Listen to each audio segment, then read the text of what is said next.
Hi guys! Today we'll be recapping a story called The Noble Pirate. Please like the video and subscribe to the channel. It helps us a lot. Enjoy!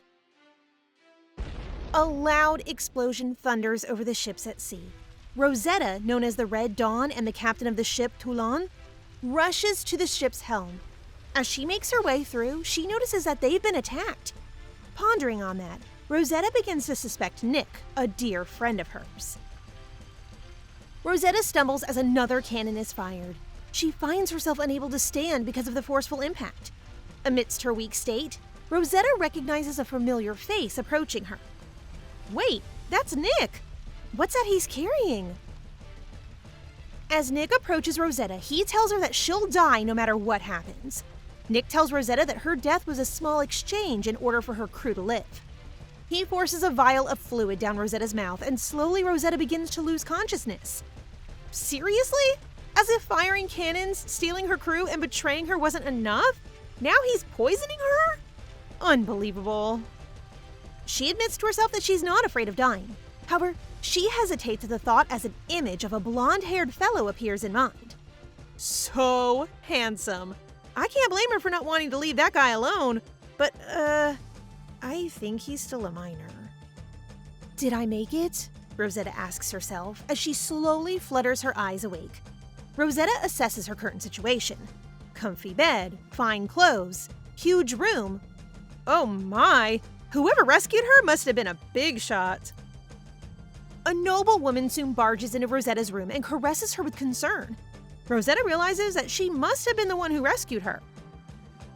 As she looks to her left, suddenly it dawns on her that something was amiss. Her reflection was completely different from how she looked. After calming down, she finds out that her consciousness inhabits none other than Lady Leah Renaud Valdemore's body, the Crown Prince's fiancé. Not knowing what to make of the situation and how to even explain what was happening, Rosetta sets off to gain some intel. She opens the huge windows to escape, but is suddenly tackled down by the maid, who is almost in tears. "Please don't kill yourself again," the maid yells. Rosetta freezes in her tracks as it sinks in that Lady Leah had attempted to end herself in the past. I can't believe such a tragic thing would befall a noble woman. I feel so sad for her. In the little time spanning from Rosetta's waking in Lady Leah's body, she finds out that the noble lady had attempted to kill herself after the Crown Prince broke off their engagement. Rosetta remarks that Lady Leah isn't anything special at all if she let herself despair that much. As she reflects on it, Rosetta comes to the conclusion that perhaps she and Lady Leah really did switch souls. Realizing that, she worries about her real body. Only one person could possibly know about the switch: the sea witch, Calypso. But how could Rosetta meet with Calypso if she's stuck in Lady Leah's body? Rosetta finds out that the Duke is rather strict and quick to anger, and that only worries Rosetta more. A chill runs down her spine as she realizes that the Duke could execute her if he found out that Lady Leah and her own soul had switched. Rosetta is quite a grave overthinker. Later on, Rosetta, or rather Lady Leah, joins her parents at the dinner table. No matter how hard she tries, she can't perfect her ladylike act. Even conversing with the Duke and Duchess is a challenge to Rosetta. I guess one really can't change themselves overnight. Due to Rosetta's lack of etiquette, the Duke and Duchess look at their daughter with visible disdain. It was almost as if Lady Leah had to be completely taught over again for her to regain her manners.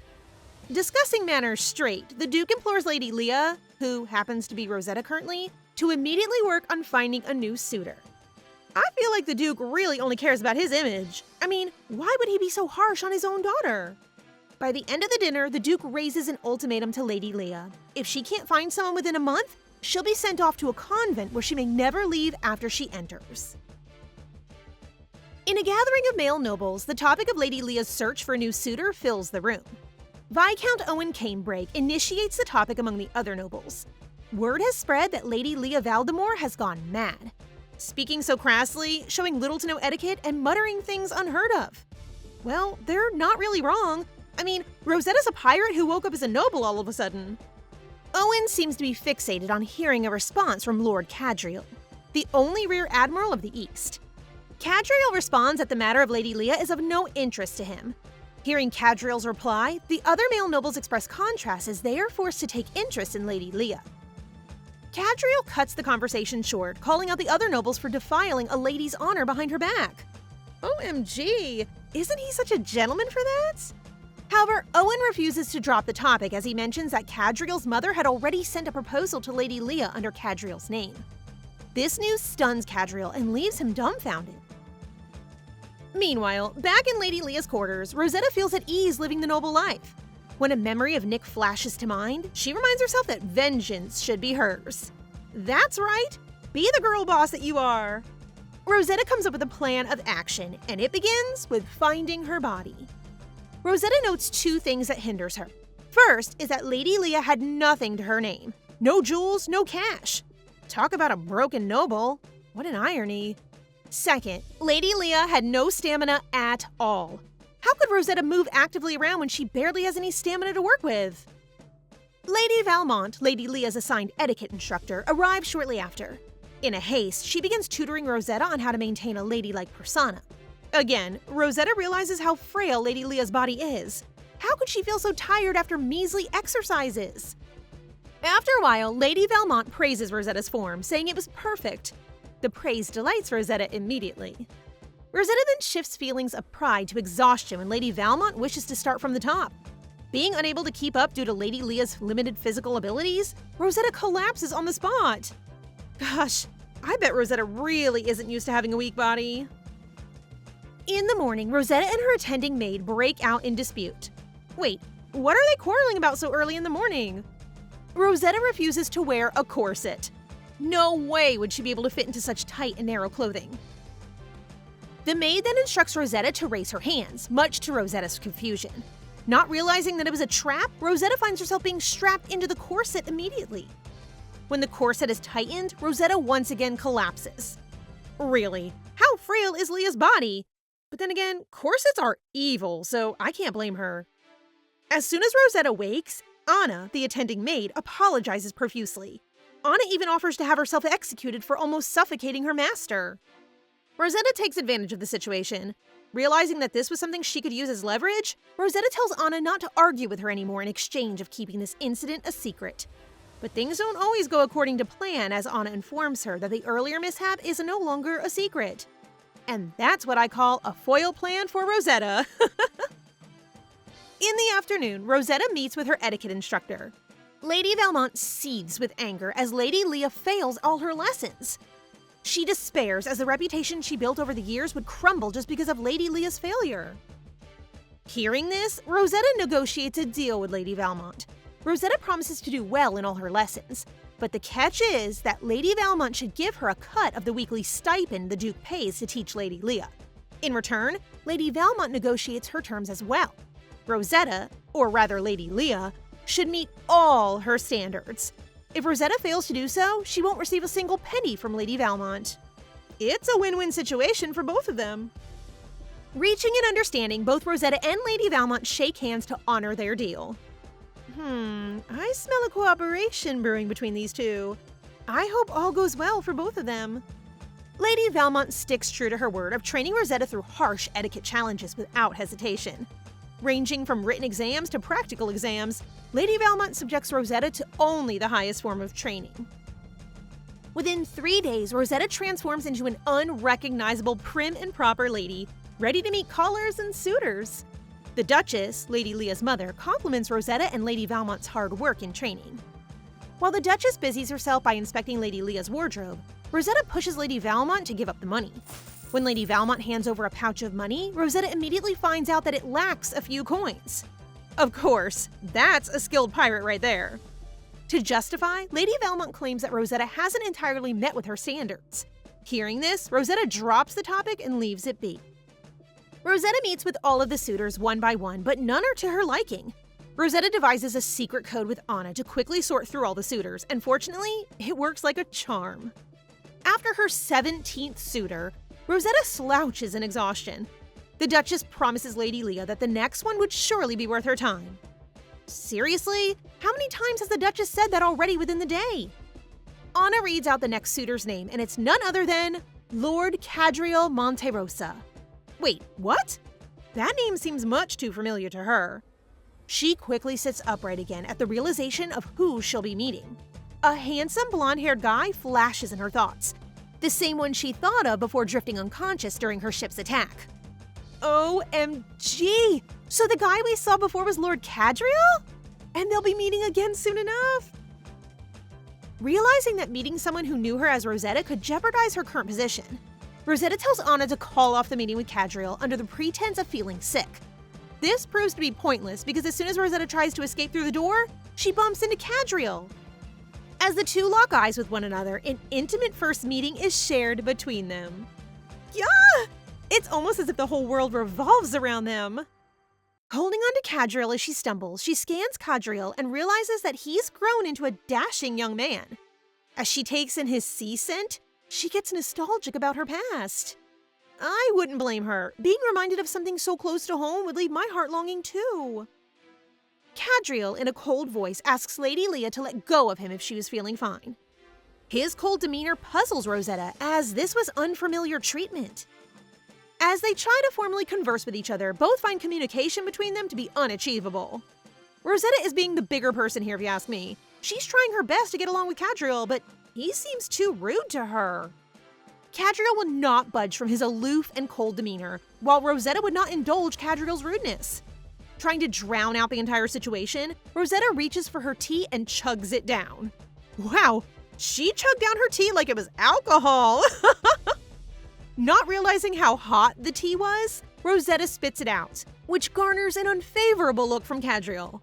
His expression soon changes into concern and curiosity when Rosetta begins to cuss crassly like a pirate. Shoot! Cadriel is sure to find out her identity with all that cursing! Mouth agape, Cadriel approaches Rosetta, but is interrupted by Anna, who claims her lady is hurt. Anna talks aloud, saying she couldn't possibly carry Lady Leah on her own. Cadriel catches on and offers to carry Lady Leah. He's going to carry her in his arms? Rosetta! Oh, I wish I could be you. Upon reaching a far enough distance, Cadriel puts Rosetta down and requests something. Can you call me a son of a biscuit eater? What? He definitely knows it's Rosetta in Lady Leah's body. Rosetta is taken aback by his request, as this was something she used to call him in the past. Trying to put some air and distance between them, Rosetta tells Cadriel that it was inappropriate for them to interact like that. Cadriel saddens, but agrees nonetheless. Before he leaves, he tells Lady Leah, or this time directed to Rosetta, about a treasure that she once entrusted him. With a smile, he exclaims that he no longer possessed the said treasure. He really talks as if he's sure it's Rosetta he's talking to. I mean, he's not wrong, but how did he know that? It's been a week since Cadriel and Rosetta had any contact. Considering he didn't contact her for that long, then Rosetta deduces that he must not have realized who she was. The Duchess continues to present Lady Leah with an array of invitations. Balls, picnics, and boat rides. Rosetta, upon hearing all this, tires at the idea of any more social engagements. As she turns to retreat to her quarters, the Duchess mentions that a dance instructor would come for her today. As if the etiquette instructor wasn't enough, now Rosetta has to deal with another one? Afterwards, as Rosetta enters the room to greet her new dance instructor, she is left speechless when she finds out it's Cadriel. Out of all the people to be her instructor, why Cadriel? Rosetta makes visible reactions of not wanting Cadriel to teach her, but the Duchess pays her no mind. To refresh Leah's memory of dance, Cadriel begins with teaching her the basics once again. Rosetta frowns at the idea, but she is left with no choice but to comply. Cadriel pulls Leah close to him, claiming that this was one of the basic dance positions she should commit to memory. Eeh! How could she not enjoy moments with Cadriel like this? Let me switch souls with you, Rosetta. Rosetta flusters at the thought of being too close to Cadriel. As they engaged in more dance forms, Rosetta could only think about the end of the session. Being so close to Cadriel is totally bad for her heart. She can't stop blushing and flustering at every close contact. Snapping out of the situation, Rosetta tells herself that any guy would be fine as long as it's not Cadriel. This chapter begins with a flashback Rosetta has from 8 years ago. At the peak of night in Bilty's prison, the pirate Rosetta wanders along the cave cells of each prisoner. She hears the cries of the other prisoners begging her to help them escape. Rosetta pays them no attention as she is looking for someone specific. Where could that little scamp be? Turning another corner, Rosetta finds a blonde-haired kiddo far too fancy-looking to be in prison. Bingo! This is definitely who she's tasked to bring in. She approaches Cadriel, but notices he's in a slump. Rosetta tells Cadriel that she's busting him out of prison by order of his father. Hearing that it was his father who sent her, Cadriel slightly beams with optimism at the situation. Ending her flashback, Rosetta reminds herself that her dance instructor is still the same Cadriel she knew, so she should quit acting all flustered every now and then. Pull yourself together, Rosetta! Cadriel interrupts her thoughts when he asks her if Lady Leah despises him so much. She didn't necessarily hate him, more like she had no choice but to put distance between them. Cadriel still pushes to exclaim how much interest he has for Lady Leah. As he says this, he kisses Lady Leah's hand, leaving Rosetta to blush profusely once more. Later on, Lady Leah attends her etiquette class. Lady Valmont remarks that Lady Leah's seaside ruffian manner of talking is still a problem. Nevertheless, Lady Leah has improved greatly from their first meeting. Wow, this makes me so proud of how far Rosetta has come. The next morning, Cadriel and Leah meet again for their dance session. Cadriel informs Leah that this was their last lesson. With a big grin on her face, Leah tries to act curious as to why it was their last lesson. Rosetta really can't hide her excitement even if she tries. Finally, she'll be able to break away from Cadriel. Cadriel reminds Leah that she's leaving for the archipelago in 2 days' time for the Renoir ball, hence making it their last session. Thinking she can finally get away from Cadriel, Leah indulges him in their last conversation. Or could it really be their last? Unexpectedly, Cadriel asks Leah to be his partner at the Renoir ball. This shocks Leah as she was adamant on not having him around anymore.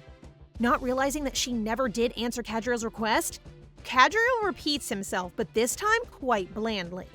Do you think Leah, or rather Rosetta, would agree to such a request? Personally, I hope she does.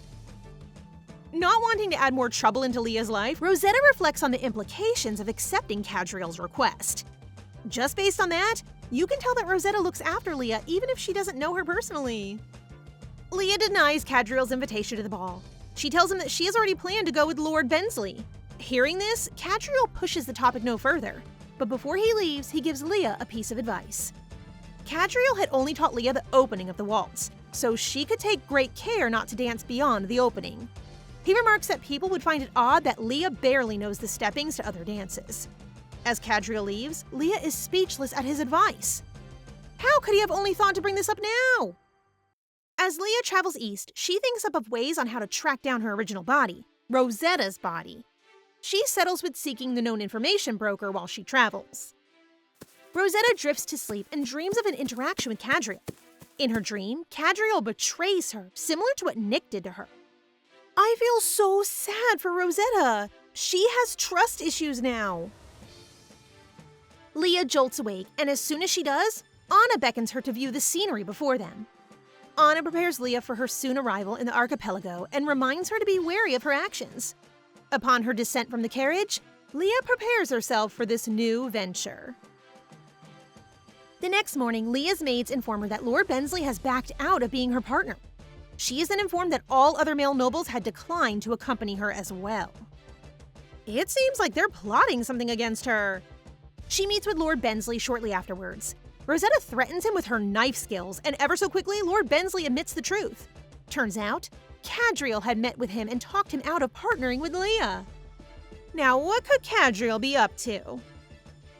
Rosetta thinks that perhaps Cadriel really did find out about her situation. Why else would he be so interested in her? Her thoughts are halted when Anna barges into her room and happily announces that Lord Cadriel was on his way to pick up Leah. That guy works like speed, I tell you. Anna and the Duchess prepare Leah for Cadriel's arrival. As soon as Cadriel arrives, the Duchess leaves the two of them unchaperoned. I think the Duchess is trying to play Cupid for them. Leah gets straight to the point and confronts Cadriel on why he interfered with her potential partners. Dropping formalities and speaking freely, Cadriel tells Leah that it was her fault for distancing herself as they grew older. At this point, it's unclear if he's talking to Leah or Rosetta. Leah is unbothered with his explanation and tells Cadriel that she'd go with anyone except for him. Hearing this, Cadriel shifts to a haughty and stern demeanor. Drawing his dagger, he exclaims that he lost something 4 years ago, and that something seemed to be in Leah's head. Cadriel is scary when he wants to be. Ugh! That sent a chill down my spine. Surprisingly, Cadriel hands Leah his dagger and observes how she receives it. Upon handing the dagger to her, he tells her that there's someone he knew who had an injury on her arm, and she always relaxes her right shoulder when handed anything heavy. Afterward, he points out to Leah that she just did the same. It seems like Cadriel is getting his hopes high that the Leah he is facing now is his beloved Rosetta. For the nth time, Cadriel asks her again to be his partner. It's like she has no escape from him but to agree to be his partner. Facing the mirror, Leah is in despair as she realizes how doomed she is. Even though different necklaces are presented to her, she is still not in the mood. So Anna cheers her up by saying that she might meet her destiny today and comments on how stunning she looks. Leah is then lost in thoughts about Cadriel and decides that she'll reveal her true identity to him. Oh, what would Cadriel's reaction be upon learning that she is indeed Rosetta and that his suspicion is right? Outside Valdemore's estate, Cadriel, together with Duchess Valdemore, is waiting for Leah. Just as Leah takes her steps towards Cadriel, she is greeted by him and he praises her beauty. On the other hand, Leah knows better that what he is saying is full of lies. In her mind, she recalls how he looked at her before when she was still Rosetta, and it's different from how Cadriel now looks at her as Leah. So she isn't swayed by his flowery words. Cadriel then reaches for her hand and kisses it, but Leah won't back down from him and also plays onto his games. At the party, when Leah and Cadriel are introduced, the crowd is quick to spread their say about the recent rumors about Leah. The pair grabs the attention of the crowd as they grace them. Cadriel then advises Leah to just stay low from the crowd, and the ruckus about her will disperse. As the music for the dance begins to fill the room, everyone is positioned with their partners to start dancing. When Cadriel and Leah grace the dance floor, she asks him what he will do if he finds the lost thing he mentioned that could be in her head. Just as he is about to answer her, they get interrupted by another couple. Just as Leah is ransacking her brain trying to guess who the red-haired guy in front of her is, Cadriel greets and addresses him as His Highness. As it turns out, this red-haired guy is Diego, the Imperial Prince. Finally, we now have a face for this prince who broke the real Leah's heart. As much as I want to hate him, I can't help but appreciate his beauty. His red hair has given him the looks. Okay, back to the story. Leah nervously greets the prince and apologizes for not recognizing him. Afterward, Diego introduces a lady with him as his fiancé. As if on cue, the lady introduces herself as Audrey, and just as Leah is about to finish introducing herself, she stops upon realizing how funny the situation they are in. Leah decides to play with Diego, and so she introduces Cadriel as her partner while clinging to his arms. You go, girl. Rub it in Diego's face that he isn't someone worth your attention. Understanding what Leah is trying to do, Cadriel goes along with her and asks Diego if he has any business with his partner. Diego then answers that he just wants to check on Leah, saying that he's just worried, and continues by bringing up the topic of how the real Leah tried to end her life because of him. His statement just snaps Leah's patience, and when she's about to curse him, Cadriel is quick to stop her. Cadriel then assures that he'll be taking responsibility for Leah and even threatens Diego a bit before taking their leave from the crowd. Cadriel is the man! Curse you, Diego! When the two are alone somewhere, Cadriel scolds Leah for not holding herself earlier. Just as she realizes how handsome Cadriel looks while scolding her, Owen interrupts their moment. Upon seeing Owen, Leah recognizes him as her information broker when she was Rosetta. Overwhelmed with excitement, Leah calls Owen Turner. And that's when she realized she messed up, since there's no way that Owen uses his real name as an information broker. Uh-oh, you're getting very suspicious now, girl. To save herself, she gets a drink from the waiter who passed by and calls it Turner, hoping that Owen will be fooled. Cadriel then reaches for her drink and corrects her, saying that the drink isn't called Turner. So he leaves her alone with Owen to get her another drink. Despite her pleading not to leave her alone with Owen, Cadriel assures her that he isn't dangerous. Look at that scaredy cat face of hers! Such a funny thing to watch. When Leah and Owen are left alone, she begins by asking about his real identity as a Viscount. When she confirms that the guy she is facing is from high society, she wonders why he is working as a pirate's informant. That's when she recalls all the encounters she had with him and realizes how much she missed all the suspicious things about him. After pondering what she thinks of Owen, a realization hits her. She thinks that Owen might know where her real body is, and now she is in deep thought about how she would ask him about it without arousing suspicions. Seeing that Leah seems troubled, Owen asks what worries her and even assumes that she's concerned about finding a fiancé, so he assures her that Cadriel has set his eyes only for her. On the other hand, Leah's mind is preoccupied with how she would ask Owen about Rosetta. Spacing out, she abruptly drinks the wine on the table, and it's already late when she realizes how bitter and strong the drink is. When Owen comes to check on her, she is already knocked down. But suddenly, she gets up and confronts Owen and calls him by the name Turner, shocking him. When he asks how she knows about his other name, she challenges him to sell her information about Rosetta. Looks like the wine really hits her hard. Owen is still confused about how Leah knows about his other name, so he makes an assumption that she investigated Cadriel. That's why she knows that Rosetta is Cadriel's first love. If only you knew that the Leah you're talking with now is Rosetta, our dear Owen. Leah then tosses Owen his fee, which are the jewels she gathered, or should I say stolen, during her time with the Valdemars. Afterward, Leah finds herself on the balcony and indulges herself with the breeze of the night. As she feels the breeze hitting her, she recalls that the sound of it is just like the waves breaking in the sea. Later, Cadriel approaches her, saying that he has been looking for her. He continues that he is worried that she might disappear again and calls her by the name Rosetta.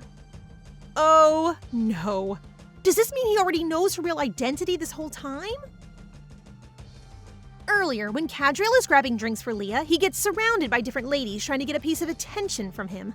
But his thoughts are just all about Leah, recalling the moment when they danced earlier and when she asked him a question. He declares that at that moment, it was definitely Leah confessing that she's Rosetta. His mind then recalls all the time he encounters Leah and sees Rosetta in her.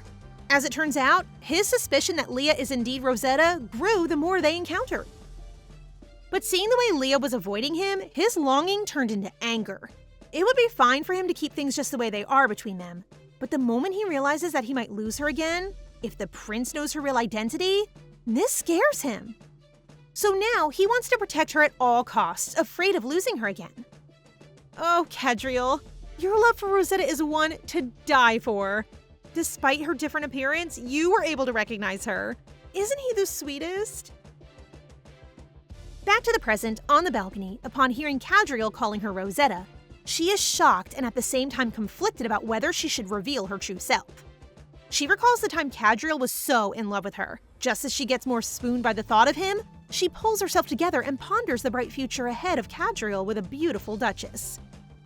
Knowing how Cadriel is into her, if she asks him to throw away everything he has for her, he will gladly do it without hesitation. But she doesn't want to do such a thing to him. So she decides to continue leaving him hanging and pretends that she doesn't know who the Rosetta he was calling earlier is. She even accuses him of being the drunk one. Oh, poor Cadriel. He doesn't deserve this. When morning comes, Leah is greeted by Anna bringing tea for her. When she asks how she got back from the party, Anna swooningly teases her on how Cadriel carried her home, and that even her mother is very pleased about it. Then Anna drops a bomb on Leah by saying that all that remains is to send out the wedding invitations. Leah is shocked from hearing it and confused about how things turned out like this. Isn't it so funny? The last thing she remembers is she got drunk, and now when she wakes up, the next thing she knows is that she's engaged. When will I wake up one day and learn that I too am engaged with such a hottie? Anna then continues, saying it takes 2 hours from the official residence to get to their house. When Duchess Valdemar asks Cadriel if something happened between them on the way, he just smiled softly, making it misunderstood that something indeed happened. When Anna asks how much she drank last night, she simply says that it was just a single glass. Anna doesn't believe her and even accuses her that the reason she wanted to get drunk was because of the prince, but Leah brushes off such thoughts. Suddenly, Leah asks Anna if she remembers the day she poisoned herself since she can't recall anything that happened on that day. Afterwards, Anna begins recalling the tragic event.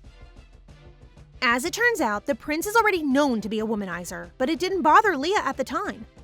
Not until there was a rumor that the prince was seeing another woman and even brought her to the palace. To make things worse, she received a letter about breaking the engagement from the prince. So she decided to visit the palace immediately.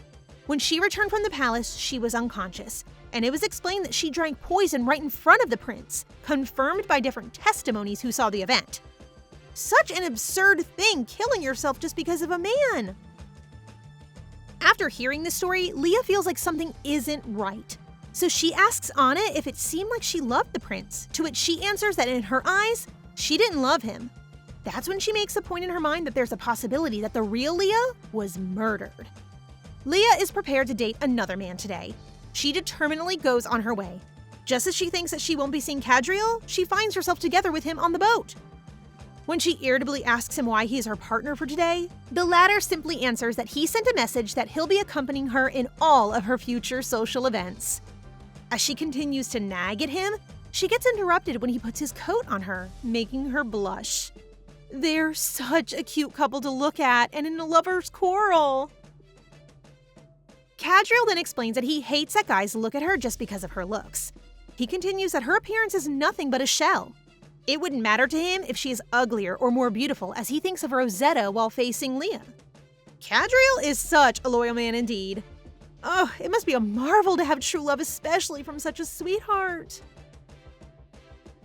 After some moments, Cadriel nears Leah and expresses that even though she just happens to resemble Rosetta, he doesn't care anymore. When their boat docks and they get off, Leah tells Cadriel that she'll be on her way.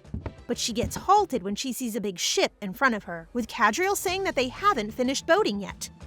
Excitement fills Leah upon seeing the marvelous vessel and rushes to check it. What a cutie, Leah!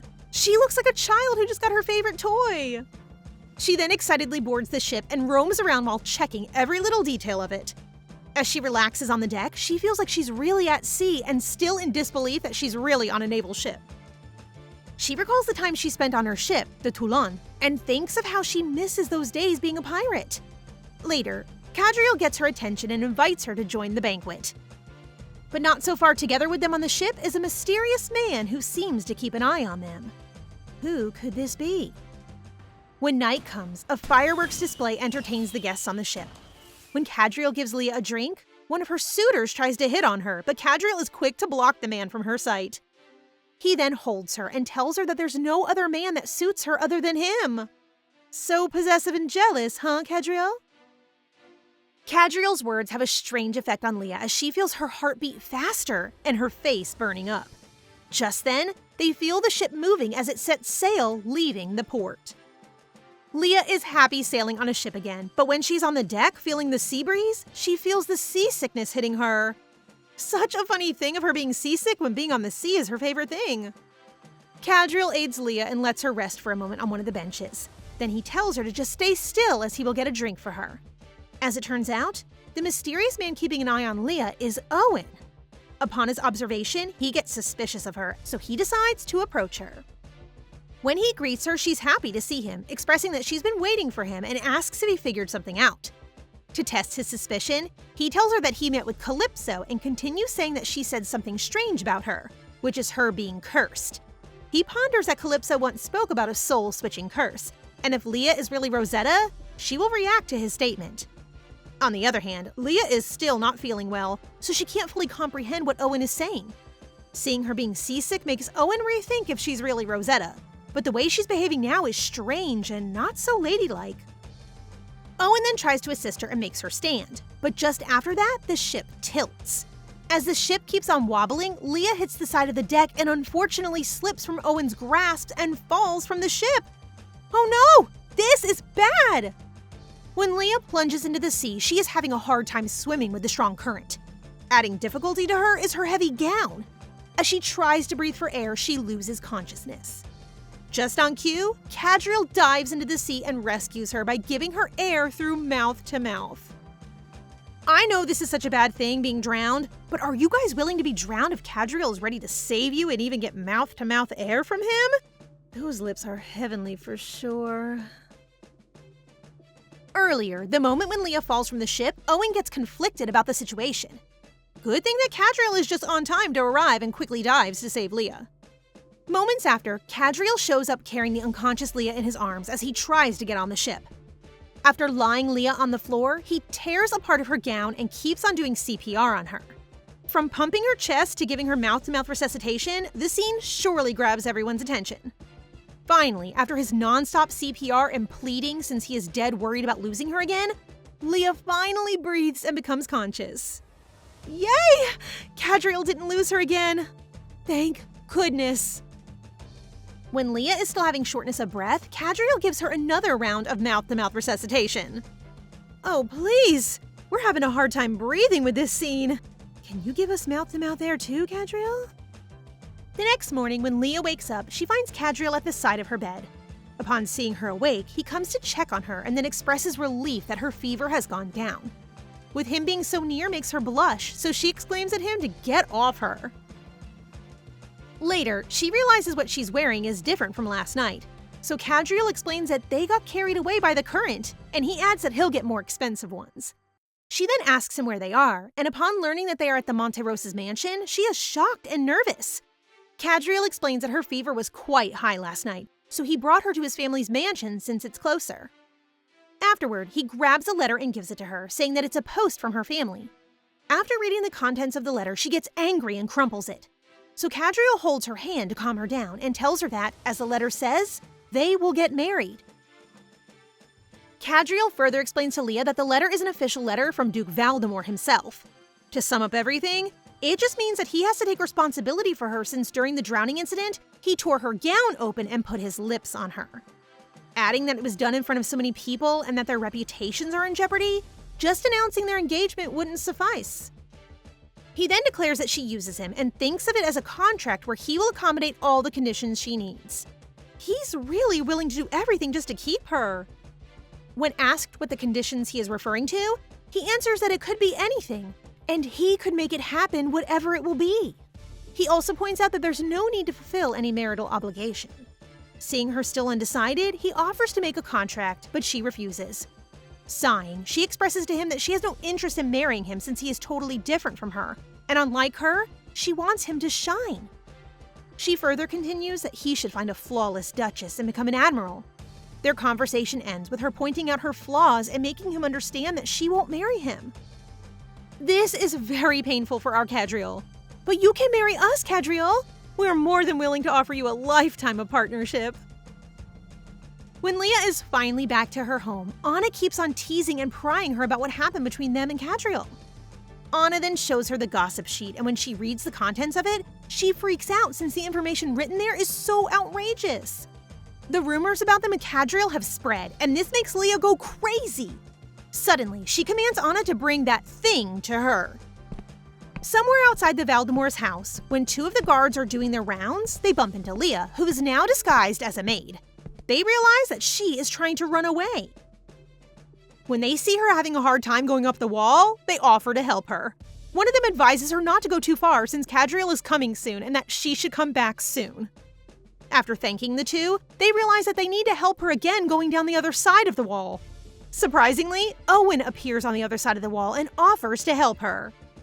What is this this guy doing here? Is he still stalking Leah?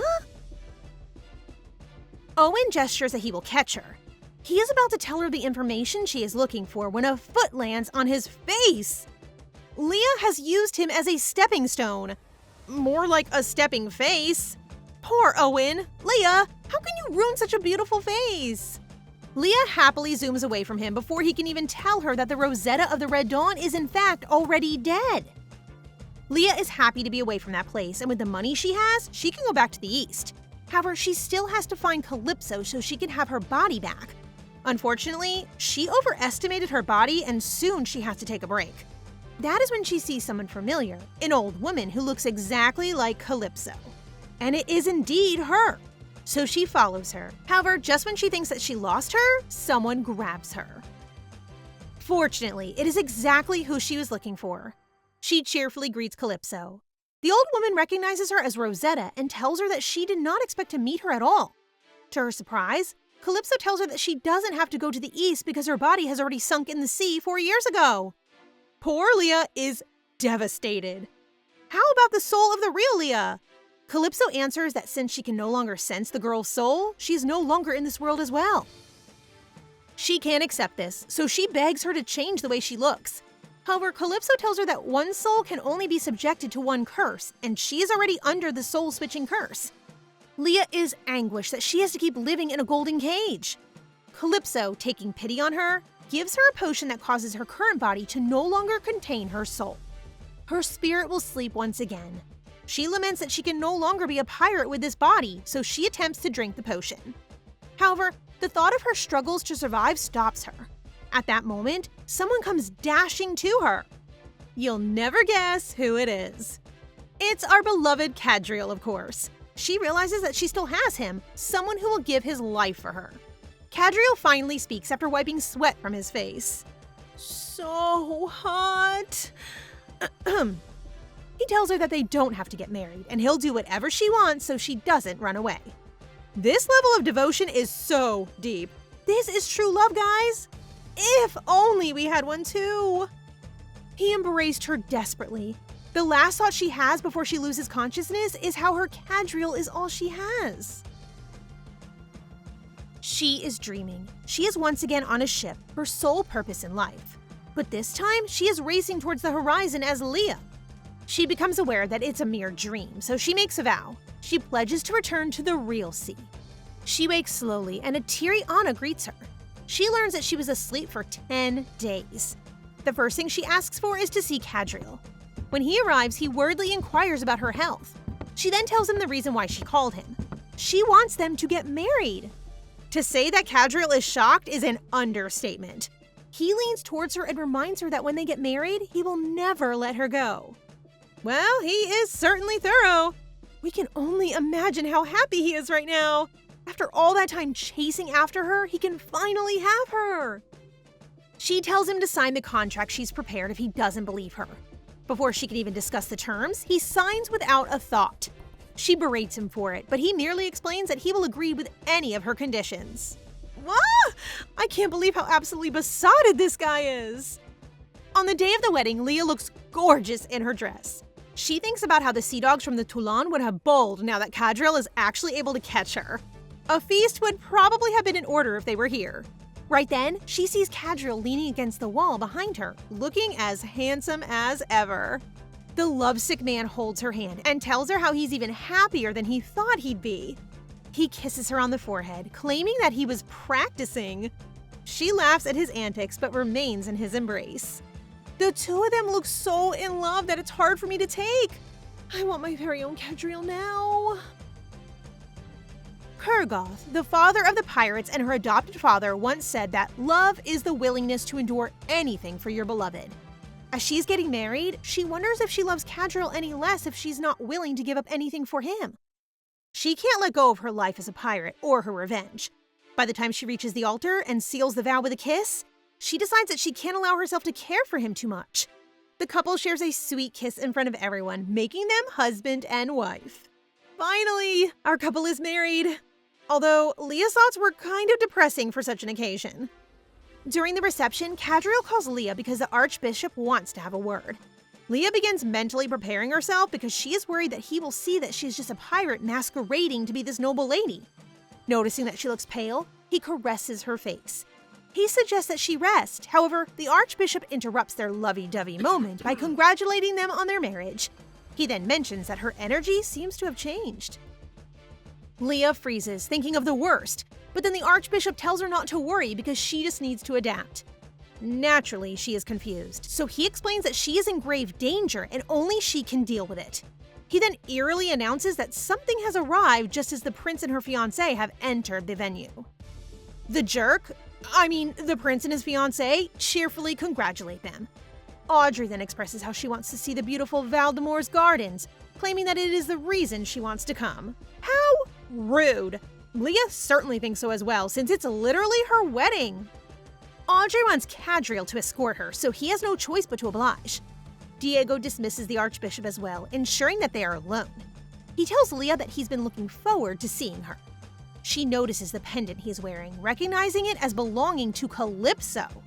She suddenly begins feeling strange, and the prince touches her face, asking her if she can feel it instinctively too. He then asks her who she is.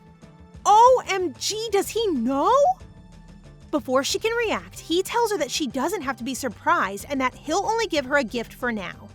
She is confused, and as he is leaving, she realizes that it was the bracelet set that she and Nick had shared. In rage, she wonders how far Nick has gone. She ends up in a very suggestive getup thanks to her ever-imaginative maid. Anna is such a wingwoman. She is waiting for Cadriel on the bed so she can talk to him. He enters the room, and the guy is only wearing a towel around his waist. Woo! I think I fainted for a second. Cadriel is not good for our health. He leans on the bed, and Leah instinctively blocks him, thinking that he actually wants to do it, but he's just reaching for the robe. Explain yourself, Leah. You're the one with the dirty mind, aren't you? Leah asks him why his maid did not bring him any clothes. He replies that he doesn't allow servants to help him dress because he doesn't like being touched. She scoffs and asks if her hands don't count. He turns to her and smoothly tells her that it's because it's her. She shakes herself so she is not affected by his charm. She begins reminding him about the nature of their marriage, but he makes it known that he is aware that it's merely a contract. He brushes her hair and tells her that he is quite lucky that she doesn't have a choice but to get married to him. Slowly, he lowers the sleeves of her white shirt and tells her that he has to leave evidence that they did their marital obligations to stop others from spreading rumors. He emphasized that he'd be in trouble if he did more than that. He begins leaving marks all over her body. Oh my god, this is such an intimate moment. I feel like I'm invading their privacy by witnessing this.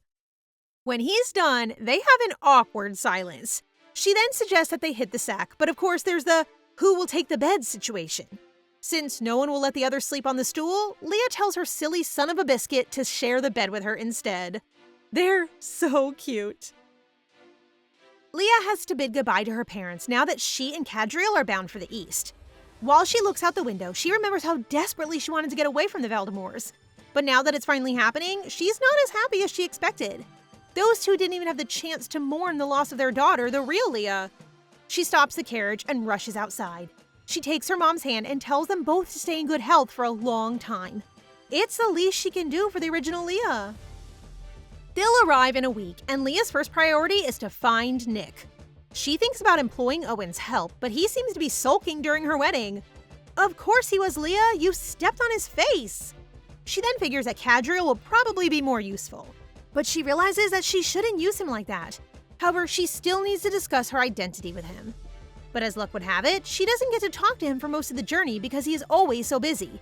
It's either he's working or by the time he goes to bed, she's already so sleepy. One day, Anna is helping dress and notices how distressed she is. As usual, she interprets this differently and assumes that she is having marital problems. She gives her something that's supposed to make one's partner turn into a beast at night. Leah is absolutely repulsed by it, throwing it to the ground, but Anna is persistent. This maid is certainly intense. Cool down, girl! Cadriel arrives to witness the commotion, so Leah has no choice but to allow her maid to keep it. Cadriel then asks to take her somewhere. She agrees, and he takes her to a beach. For the first time in a while, Leah savors the ocean breeze. Cadriel then leads her down some stairs. To her surprise and utter disbelief, she sees the remains of the Toulon. Cadriel tells her that he found it washed up on a beach. He's placed it there to prevent it from decaying further. She is teary-eyed as he explains that the Toulon is like a memento of Kurgoth and that he never lost his relic. He places a flower crown on top of her head and a priest appears. She is beyond confused and asks him what this all means. While handing her a bunch of flowers, he answers that they have to say their marriage vows before her god as well. She calls him crazy for forsaking the vows they made in front of his god. She tells him that he'll never enter their paradise if he does this. But he answers that paradise is useless without her and that hell is paradise if he is holding her hand. What a line! This guy is smooth. Even my heart is pounding like crazy. He reminds her what she's told him when she was still in her original body. Her old self told him that a bridal veil and a wedding ceremony were not at all needed. One only needs a priest and a bottle of rum to get married. She can't believe that he will follow her this far. And so, they get married once again with vows according to the gods of the pirates. Just the two of them, a priest, and a bottle of rum. I can't believe that a marriage as simple as this is so romantic. Afterwards, he calls her by her true name. He calls her Rosetta, no longer hiding that he knows who she is all along. They embraced, and in front of the sea and the setting sun, their marriage was sealed once again with a kiss. When she asks, he explains that he's known for a time. He knows every detail about Rosetta from her accent, the way she frowns, to her injured arm. And more than anything, from the moment they met, she has always smelled like the sea. He explained that he barely recovered this much of the Toulon. When she asks after her body, he embraces her once again because he wasn't able to retrieve it. For his last surprise, Cadriel takes her to see a bunch of children, and there she sees the pirate orphans that she was supporting are actually being given a chance to have a different future. She clasps his hand and thanks him sincerely. After all that, Cadriel takes her to their chambers and is about to leave to do more work when she asks him to sleep with her. A brief dive into the past shows Cadriel as a 17-year-old cutie, angrily hacking a training dummy. Vigo, his father's subordinate, takes notice of his frustration about being made to join social events as a young gentleman. He despises the young ladies who treat him like their property and is frustrated that his mother forbids him from even boarding a boat, treating him like a child. Vigo invites him to ride on a boat with him since it is his last day of service. He offers to sneak him on board to cheer him up. How suspicious! At Bildy's prison, Rosetta fights against a bunch of guards to get to her target. She is annoyed to have to do this, but it's an order from Kurgoth. She can't believe that he wants her to rescue the admiral's son. However, he explained that this would benefit her in the future as Kurgoth's successor, so she goes along with it. When she sees the little admiral, she is dead set on making him and his father as her trump cards. But she sees how adorable he is, so she visibly softens. She leads him outside, but someone sees them. She ends up dealing with him, and young Cadriel is amazed by her. They are to ride a boat, and she is in the middle of warning him about being careful of getting on board when he lamely falls and sinks in the water. She has no choice but to save him, diving into the sea and kissing him to give him more air.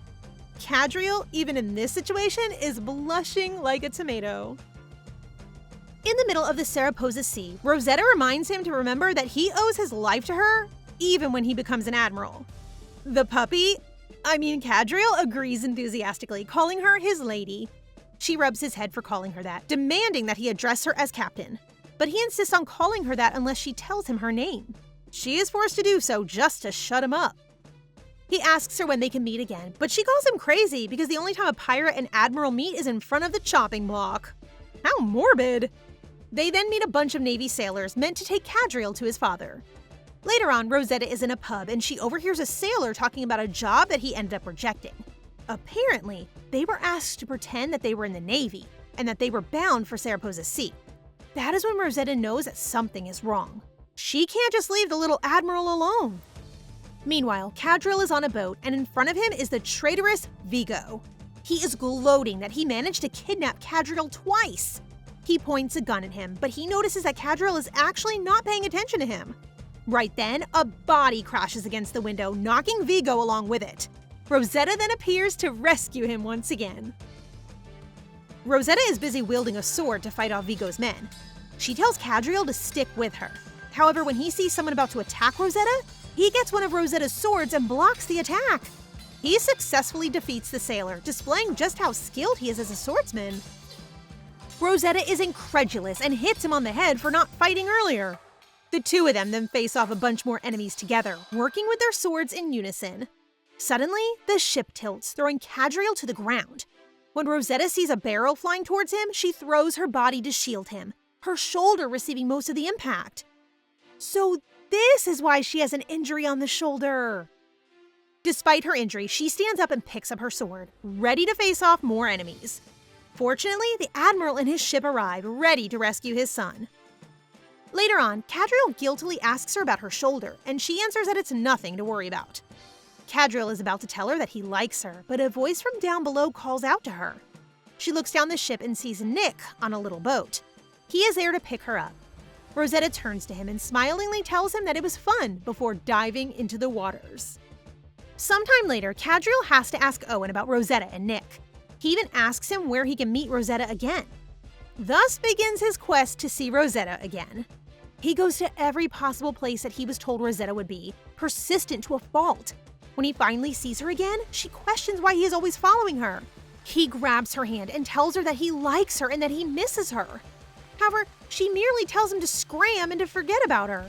He vowed to never forget her, no matter where she goes, how long it takes, and even how she looks, he will see her again.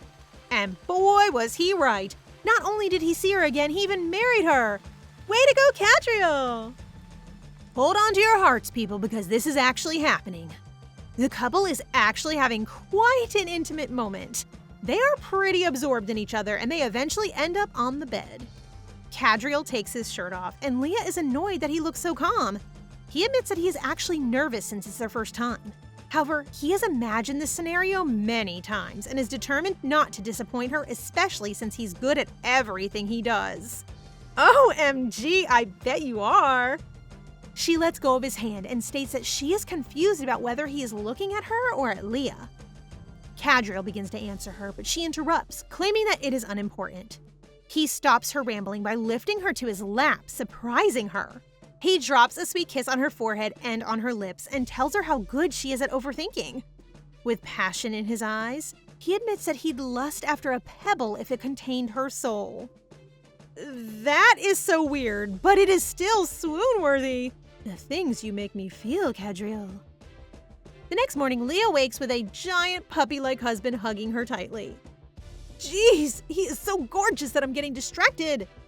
Leah recalls what they did and deduces that she lost her mind last night. At first, she thinks that Anna has lit up the turn your partner into a beast after dark candle, only to discover that the wick is unused. Oh, Leah, no need to blame the poor candle. That was all you last night. Leah realizes that she had probably fallen for Cadriel all on her own. When he wakes up, he pulls her in his arms again.